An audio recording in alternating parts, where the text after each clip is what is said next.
نماز میں لقمہ لینے کے حوالے سے ہم نے کچھ چیزیں سنی تھی، کیونکہ نمازیوں پر جس طرح امام کے مسائل ہیں نا کہ امام کی ایک شرائط ہے، اسی طرح اقتداء کی بھی شرائط ہے،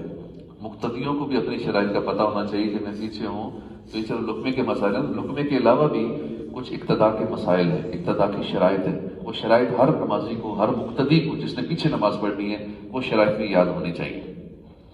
تو لقمے کے مسائل کچھ ہم نے سنے تھے۔ نمازی مصلی نمازی کو کہتے ہیں، نمازی نے اپنے امام کے سوا دوسرے کو لقمہ دیا، جس کے پیچھے نماز پڑھ رہا ہے نا اسے نہیں کسی اور کو لقمہ دیا، وہ نماز سے باہر ہے اس کو لقمہ دیا، یا دوسری کو اور جماعت ہو رہی ہے اس کو لقمہ دیا۔ صرف لقمہ اسے لے سکتے ہیں جس کے پیچھے نماز پڑھ رہے ہیں، کسی دوسرے کو لقمہ دیا تو لقمہ دینے والے کی نماز جاتی رہی۔ اگر کوئی الگ سے نماز پڑھ رہا ہے، جیسے جہاں جماعت ہو رہی ہے اور ایک بندہ اپنی نماز پڑھ رہا ہے، وہ اپنی نماز کے دوران امام کو لقمہ دے رہا ہے، توجہ ادھر ہے کہ امام نے یہ غلطی کر دی، اور وہ اپنی نماز میں ہو تو امام کو لقمہ دے، اس کی اپنی نماز ٹوٹ گئی۔ جس کو لقمہ دیا ہے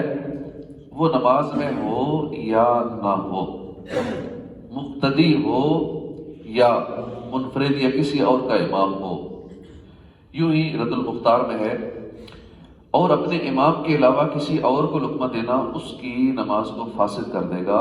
کہ لقمہ دینا تعلیم و تعلم ہے جو نماز میں حاجت کے وقت تو درست ہے،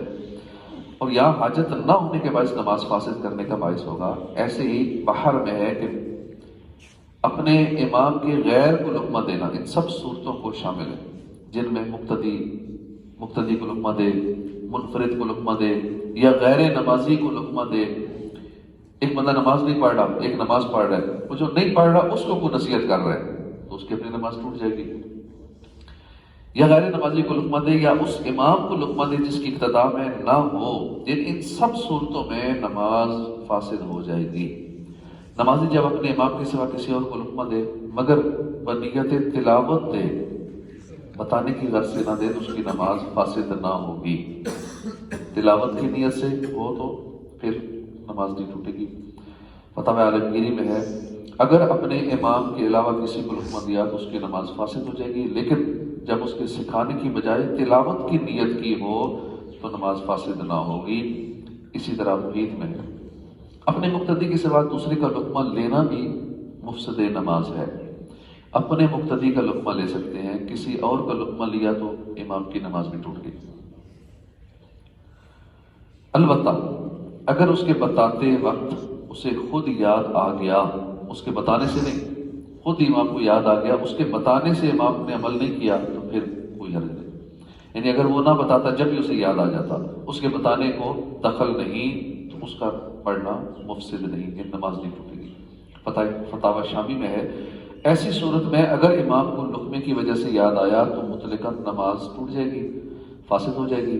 خواہ امام نے لقمہ ختم ہونے سے پہلے تلاوت شروع کر دی ہو یا لقمہ ختم ہونے کے بعد شروع کی ہو، تعلم کے پائے جانے کی وجہ سے، اور اگر اسے خود ہی یاد آ گیا ہو نہ کہ لقمے کی وجہ سے، یعنی اگر لقمہ نہ آتا تب بھی اسے یاد آ جاتا، تو ایسی صورت میں مطلقاً نماز نہ ٹوٹے گی۔ یہ بات ظاہر ہے کہ جب یہ ثابت ہو جائے کہ لقمہ از خود آیا ہے تو لقمہ کا آنا نماز پر اثر نہیں ڈالے گا، اور از خود یاد آنے یا نہ آنے کا معاملہ دیانت پر موقف ہے، نہ کہ قضا پر، کہ ظاہر پر حکم لگائیں گے، ایسا نہیں ہو سکتا۔ کیا تو نہیں دیکھتا کہ اگر کوئی اپنے امام کے علاوہ غیر کو تلاوت کی نیت کرتے ہوئے لقمہ دے تو اس کی نماز فاسد نہ ہوگی، اگرچہ کہ ظاہری حالت عمل تعلیم کو ظاہر کرتی ہے۔ اپنے امام کو لقمہ دینا اور امام کو لقمہ لینا مفسد نہیں ہے۔ ہاں اگر مقتدی نے دوسرے سے سن کر جو نماز میں اس کا شریک نہیں ہے لقمہ دیا، جو نماز نہیں پڑھ رہا اس سے سن کے مقتدی نے امام کو لقمہ دیا اور امام نے لے لیا، سب کی نماز ٹوٹ گئی، اور امام نے نہ لیا تو صرف اس ایک مقتدی کی نماز ٹوٹی کہ جس نے کسی اور کی بات سن کے، جو بندہ نماز میں نہیں ہے، اس کا لقمہ ایکسیپٹ کیا اور آگے وہی لقمہ امام کو دے دیا کہ امام یہ غلطی کر رہا ہے۔ اب اگر امام نے بات مان لی تو امام کی بھی گئی، سب کی ٹوٹ گئی۔ اگر امام نے بات لقمہ نہیں لیا اس کا تو پھر اس کی اپنی نماز ٹوٹ گئی، جس بندے نے کسی کے لقمے کی وجہ سے لقمہ دیا گیا۔ اس طرح لقمہ دینے کے اور بھی مسائل ہیں۔ اللہ پاک ہمیں نماز سیکھنے کی توفیق عطا فرمائے، آمین بجاہ نبی الامین صلی اللہ علیہ وآلہ وسلم۔